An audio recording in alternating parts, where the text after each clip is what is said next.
questions on what you hear. There'll be time for you to read the instructions and questions, and you'll have a chance to check your work. All the recordings will be played once only. The test is in 4 sections. At the end of the test, you'll be given 10 minutes to transfer your answers to an answer sheet. Now turn to Section 1. Section 1. You'll hear a student asking for advice on her accommodation. First, you have some time to look at questions 1 to 6.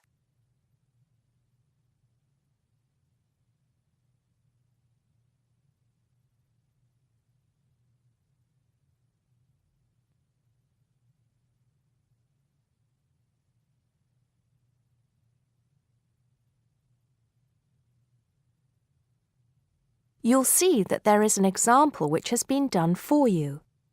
On this occasion only, the conversation relating to this will be played first. First, can you give me your name and address, please? Yes, I'm Maria Dominguez. Maria says her name, so Maria Dominguez has been written in the notes next to name. Now we shall begin. You should answer the questions as you listen, because you will not hear the recording a second time. Listen carefully and answer questions 1 to 6. Good morning. So, what can I do for you? Well, it's about the accommodation where I'm staying at the moment. First, can you give me your name and address, please? Yes, I'm Maria Dominguez, and the address is 12 Pine Tree Terrace. It's in Westcliff. I'm staying with 2 other students. There's actually 4 of us in the house, us 3 students and the lady who rents the house to us. So, is there a problem? Well, there are a few, actually. You know, I'm a first-year student, and though I lived away from home for a while when I was studying over the summer in Mexico City, I've never lived abroad, and it's a big change for me. The course is tough, but that's not the main difficulty. I'm coping with that up till now, anyway. The accommodation was arranged for you by our office, wasn't it? It's a nice place by the sea. Okay, but it's difficult. There are only a few buses, and it takes about 50 minutes. It's just so far away, and there's no way I can get back if I want to stay on after 7. And also the other thing is, there's nothing to do there. It's basically just a village. All my friends stay on campus. What about the girls you live with? Do you get on with them? Well, when I see them, but one of them is hardly ever there. Mostly she stays in a house with friends. They've got plenty of extra space, you see. The other girl is quiet as a mouse and hardly ever leaves her room. The landlady's friendly enough, though a bit forgetful, and she doesn't keep the place very clean. I don't have any real problem with her as a person, though. I understand it's rather far away. So I suppose you'd like us to find you a place in the halls of residence or closer by in the town. That would be good. You did say in your brochure that most first-year students are offered a place in halls. I think it actually said final-year students have priority there. They need the library facilities more for studying for their finals. Before you hear the rest of the conversation, you have some time to look at questions 7 to 10.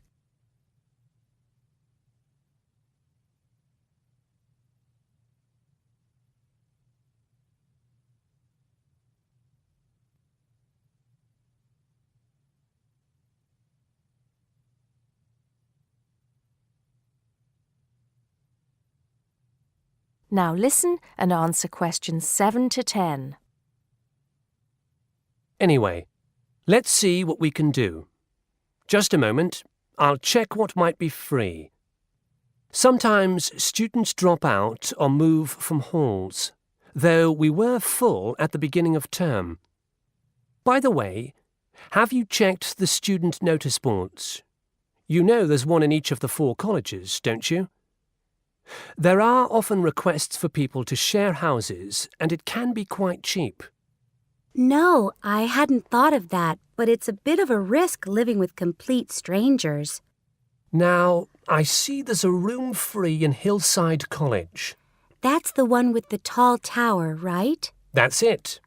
It's the smallest college and has a reputation for being quite fun. Oh, but it's a shared room. Would you consider that? That's going to be a problem for studying, isn't it? What if she plays music all the time, and maybe we won't have anything in common? Maria, I see you're studying history. So is this girl, Francesca. She's Italian. Well, at the moment I'm doing the General Humanities course, which includes history, but actually I'm planning to change to literature quite soon. That's not the thing, though. I really want a room on my own. Right. I'm afraid I don't see any other openings. There's nothing showing up on the computer, at least on campus. Well, if I have to stay where I am now, I'm going to find it more and more depressing. Here's one more thing we can try. The university owns several places on the Thanet Road and also by the West train station. Both of these are about a 20-minute walk down the hill. They're not the newest of buildings, but I could check for you. Can you come back tomorrow? Oh, no, that's Saturday. What about Monday? Yes, sure. I'd really appreciate it if you could do something for me. Let's hope so.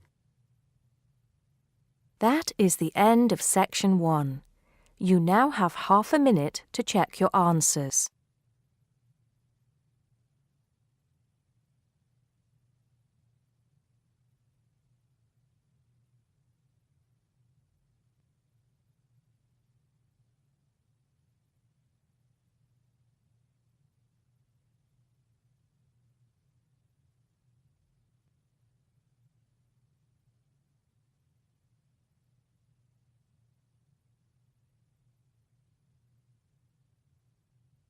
Now turn to Section 2.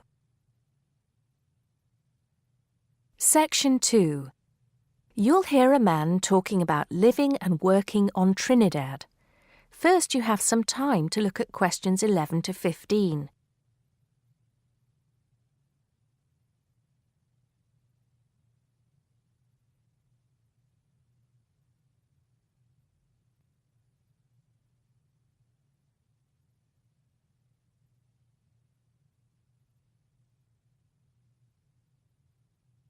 Now listen carefully and answer questions 11 to 15. Hi, I'm Steve Pinfold, and I'm here today to tell you about my gap year, which I took about 20 years ago. Unlike many students these days who go travelling or get some work experience between school and university, I decided to do something completely different after finishing my degree. I applied to work for a charity organisation. What it does is it sends people with particular skills to countries where those skills are needed.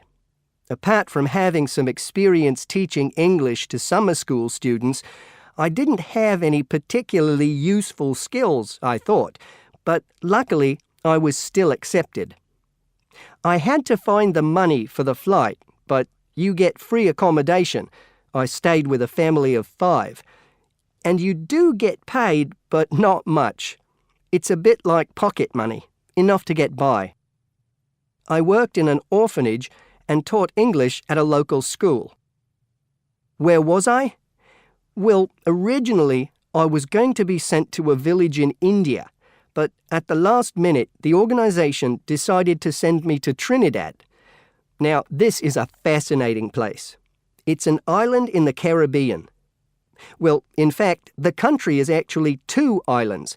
The smaller one is called Tobago, which is connected somehow to the word tobacco. Anyway, there I was, a young white guy living and working on an island which is mostly a mixture of descendants from Africa and India. The Africans were originally brought over as slaves, and the Indians came later as indentured workers. That means they agreed to come for a specific time, but many of them stayed. There are also some Trinidadians of Chinese and British origin, though the native inhabitants were basically wiped out by colonialization. I myself felt completely accepted and had the time of my life.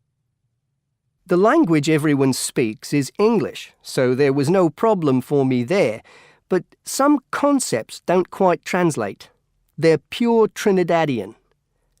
There's the term liming, for example, which means sitting around watching the world go by.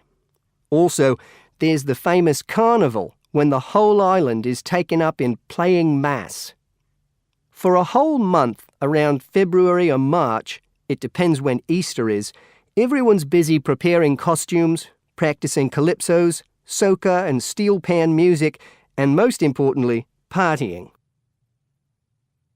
Before you hear the rest of the talk, you have some time to look at questions 16 to 20.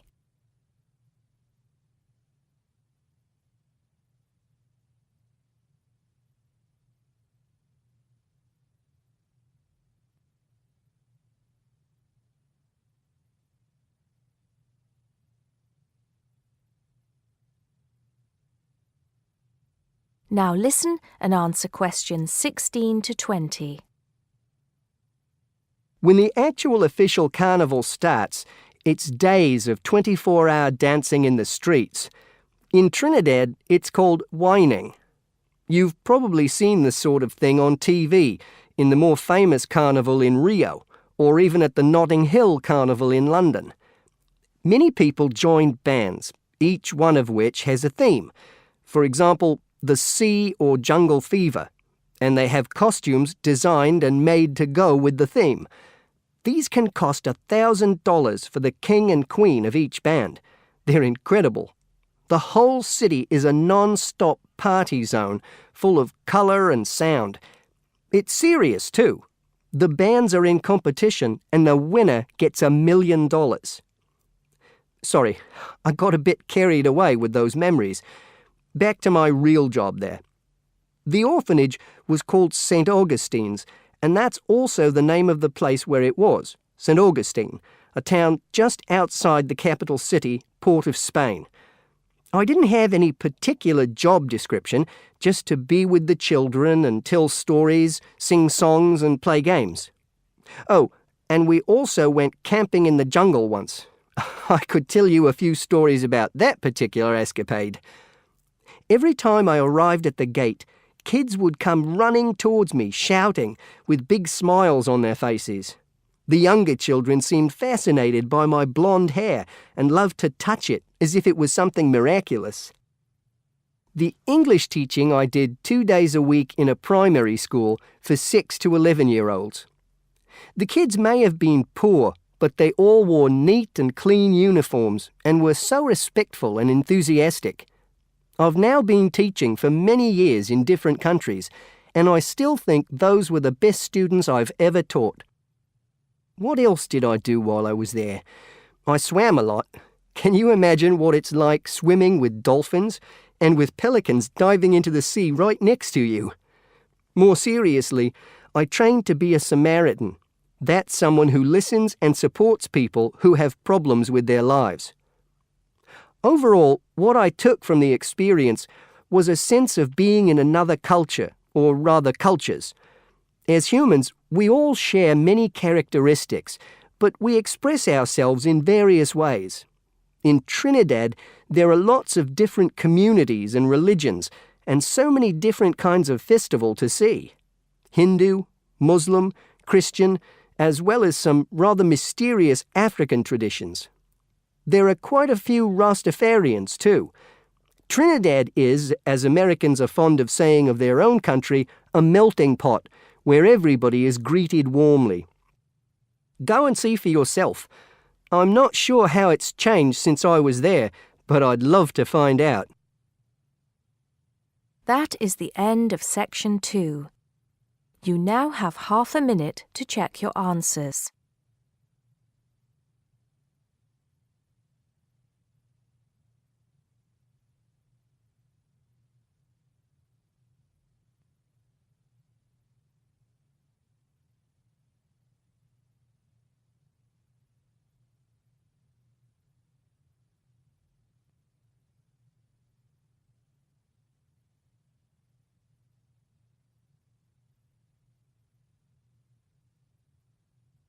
Now turn to Section 3. Section 3. You'll hear two students talking about different aspects of their university. First, you have some time to look at questions 21 to 26.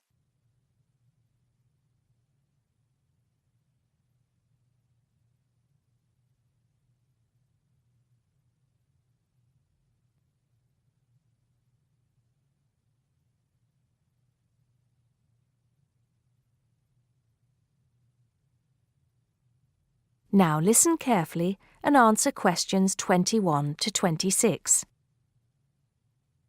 Great party last night. You should have come. But anyway, so what have we got to do here? We're supposed to fill this form in by ourselves, but I'm sure it's okay if we chat about it first, don't you think? Yeah, sure. So, there are 10 questions and we've got to tick numbers 1 to 5 for each question. 5 means really good.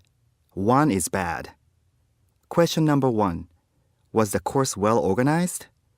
We'll give that a 5, agree? Yep. No question about that. What does question 2 mean, though? Was the teacher flexible? Is it good to be flexible? Well, that means, was the teacher very strict? Or maybe she gave you more time to complete your assignment. Things like that. So for that question, we should give her a 5. She always gave us an extra day, didn't she? And she wanted to know our opinions on things. We had great discussions. Fair enough. What about this one? Was the teacher friendly and encouraging? I'm not sure about that. She was friendly to some students, but I think she had a problem with Mike and Alex, who were usually late. She did get a bit irritated with them sometimes. Yeah, we weren't too happy about them either, though. I know it was a bit early, with classes starting at 8:30, but you choose if you want to sign up to them or not. So that's no excuse, really. Yeah, they could have taken the evening classes if they didn't want to wake up early in the morning. Now, what about these questions on the course books? Look, the business studies book was interesting, but I thought the human behavior one was boring. Really? That's the one I like the most, perhaps because I want to study psychology. You want to become master of the universe, managing a huge multinational company, don't you?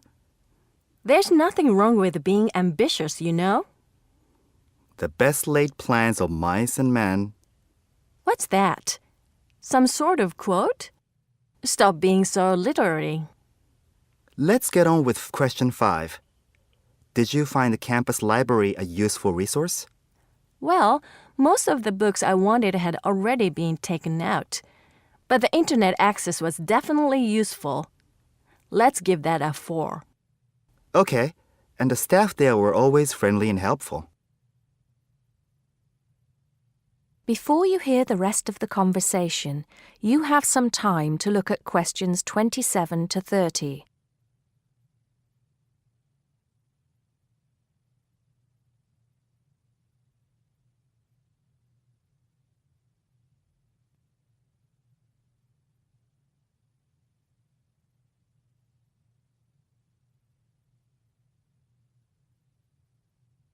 Now listen and answer questions 27 to 30. Now, what's this? You know, they keep going on at us about how we don't use the off-campus library enough. I suppose this question is to test if we know where things are there. So here's a plan of the library. You use it more than me. I've only been there once, actually. You tell me. Right. So as you go in, the librarian's desk is on your right. Directly opposite is the section for new publications, new books the college has acquired. Some of them are actually written by our own teachers, interestingly enough. Then there's lots of seating and the computers. Behind that, we've got the periodicals, newspapers and magazines. And that's before the reference section, you know, with the books you can't take out. Dictionaries and encyclopedias? That sort of stuff. Now, I do know where the management section is. It's right at the end on the left, isn't it? Just before the stairs up to the lecture theater. No. Sorry. Management and business studies, along with marketing, are all, as you said, at the back, but on the right. Oh, so what's on the left then? That's the fiction section, or literature. Now, if you want to photocopy something, where do you go?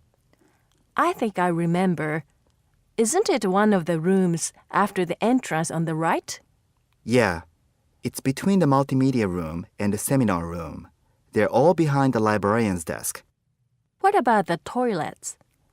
For those, you have to go downstairs. That's where the computer studies section is too, for some reason. Let's get on with the next question. That is the end of section 3. You now have half a minute to check your answers.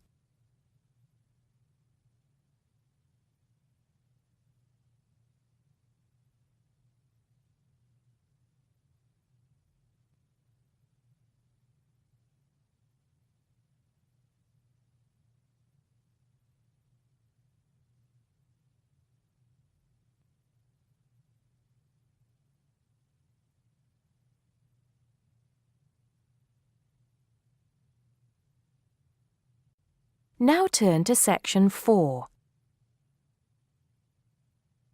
Section 4.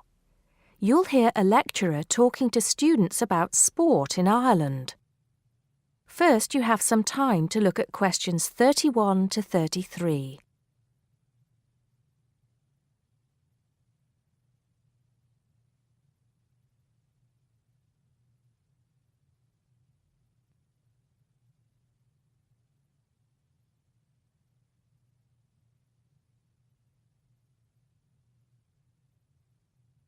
Now listen carefully and answer questions 31 to 33.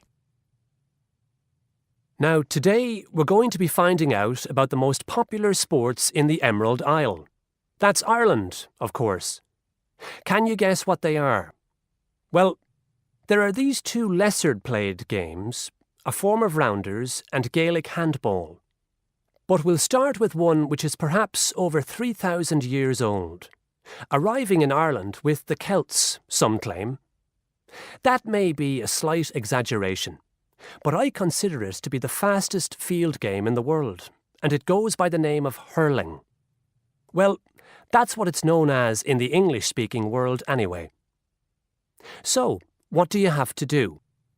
You've got 15 players on a team, one of them the goalkeeper. Each one has a stick called a hurley. Here you are. I've brought mine along. Had it since I was at school. This is what it looks like, and basically you have to get this ball, called a sliotar, that's S-L-I-O-T-A-R, so it's not spelt the way it's pronounced. You hit it into the net for 3 points, or you can hit it over the net for 1 point. The goal looks like the letter H, with the net under the crossbar. The goalie has a bigger stick than the others to help keep the ball out. You can also catch the sliotar and run with it for 4 steps maximum, or bounce it on your stick. Is that clear to you all? I'll be showing you a video a bit later, so you can see what a game actually looks like. You might like to think of it as a mixture of lacrosse, hockey, and baseball. Oh, and it's played by women too, but it goes by the name of camogie in that case. Before you hear the rest of the talk, you have some time to look at questions 34 to 40.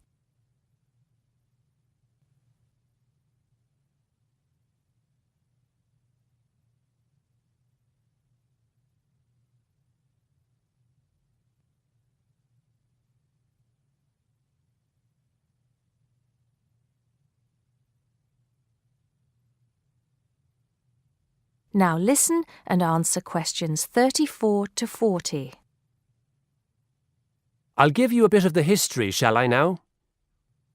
Generally, the golden age of the game is considered to be the 18th century. But systematic rules were first agreed and drawn up at that great shrine of learning, Trinity College Dublin, in 1879, founding the Irish Hurling Union, closely followed just a few years later by the formation of the Gaelic Athletics Association. With greater organisation last century, the All-Ireland Hurling Championship got off to a flying start, and I'm proud to say that my own native city of Cork has won more than 20 titles over the years. But then, so have Kilkenny and Tipperary. Is it only played in Ireland? No. Well, it is the only country with a national team at the moment, but you may be surprised to discover there are hurling clubs in London, as well as in America and Argentina, to name just a few. The other game I'd like to take a little time to introduce you to is Gaelic football, which is played on the same pitch as hurling with the same number of players. But there's no net. You just have to get the ball over your opponent's goalposts. And you can do that by kicking or punching the ball. However, you're not supposed to do that to the players, I might add. Imagine it as a combination of soccer and basketball. But in my opinion, it's a more exciting spectacle than either of those. Excuse my bias, if you will. It's also very popular with women. In fact, there are more women's teams than for any other sport. Whether despite or because of the physical contact involved, I wouldn't like to say. They do play a shorter game, 60 minutes, rather than the men's 70. So, let's have a look. If we can have the lights down, I'll see if I can get this technology to work. That is the end of section 4. You now have half a minute to check your answers.